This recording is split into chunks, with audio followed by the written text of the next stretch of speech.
Valentine's গ্রুপের জন্য এই মুহূর্তে কোনো ভালোবাসা নেই।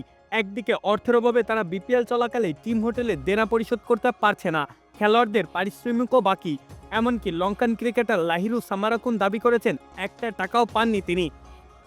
দেশি ক্রিকেটারদের বেতন দিতে যে একরকম গড়িমসি করছে দুর্বার রাজশাহী, সেটা গোটা আসর জুড়ে সবাই কম বেশি জানে। এবার উঠে আসলো বিদেশি ক্রিকেটারের প্রসঙ্গ। চলতি বাংলাদেশ প্রিমিয়ার লিগের মাঝপথে এসেও সামারাকুনকে একটা কানাকড়িও দেয়নি ফ্রাঞ্চাইজিটি। শুধু খেলোয়াড়দের পারিশ্রমিক নয়, হোটেল রুমের ভাড়াও আটকে রেখেছে রাজশাহী ফ্রাঞ্চাইজি। মালিক রয়েছেন নজরদারিতে, তাদের হোটেল ত্যাগ না করার ব্যাপারেও নিষেধাজ্ঞাও দেওয়া হয়েছে। টুর্নামেন্টের প্রথম ম্যাচ খেলতে নেমে নিজের 4 ওভারে 64 রান খরচ করেছিলেন লাহিরু। এরপর থেকেই 27 বছর বয়সী শ্রীলঙ্কার পেসার বেশ গরম করছেন দলটির ডাগআউটে। তবে এতদিনে বেতনের একটা পয়সাও না পেয়ে বেশ চটেছেন তিনি।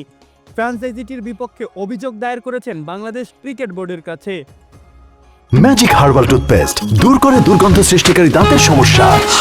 ইয়েস, দেখাও তোমার ম্যাজিক। মুখ খুলেছেন গণমাধ্যমেও, প্রকাশ করেছেন চরম বিরক্তি। সম্প্রতি মুঠোফোনে দেওয়া এক সাক্ষাৎকারে তিনি বলেন, আমি এখনো একটা কানাকড়িও পাইনি। আমি প্রতিদিন আমার বেতনের ব্যাপারে তাদের জিজ্ঞাসা করি, আজ দেব, কাল ম্যাচের পরে দেব বলে তারা এড়িয়ে যায়। কিন্তু এই কালকের দিনটা আর আসে না। আগের মৌসুমে বিপিএলে তিনি খেলেছিলেন দুর্দান্ত ঢাকার হয়ে। সেখানে এমন ভয়াবহ বাজে অভিজ্ঞতার শিকার তাকে হতে হয়নি বলেই জানিয়েছেন তিনি। লাহিরু বলেন, আমি চলে যাবার আগেই তারা দৈনিক ভাতাসহ আমার সব টাকা পরিশোধ করে দিয়েছিল। যদিও ফ্র্যাঞ্চাইজিটির দাবি তাদের দলের খেলোয়াড়দের 25% বেতন ইতিমধ্যেই দিয়ে দেওয়া হয়েছে, তবে সেটিও এখনো পাননি লাহিরু। তিনি বলেন, বেতন তো দূর, আমি গত এক সপ্তাহ ধরে আমার দৈনিক ভাতাটাই পাচ্ছি না।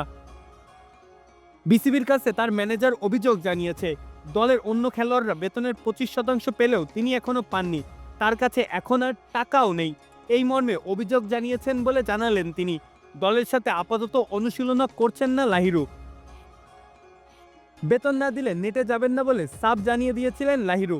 তবে গত 20 জানুয়ারি অনুশীলনে যোগ দিয়েছিলেন তিনি, কেননা বেতনের ব্যাপারে দলের ম্যানেজার মেহরাব হোসেন অপি এবং মালিক শফিক রহমানের সাথে আবারও যোগাযোগ করলে আশার বাণী শুনিয়েছিলেন তারা।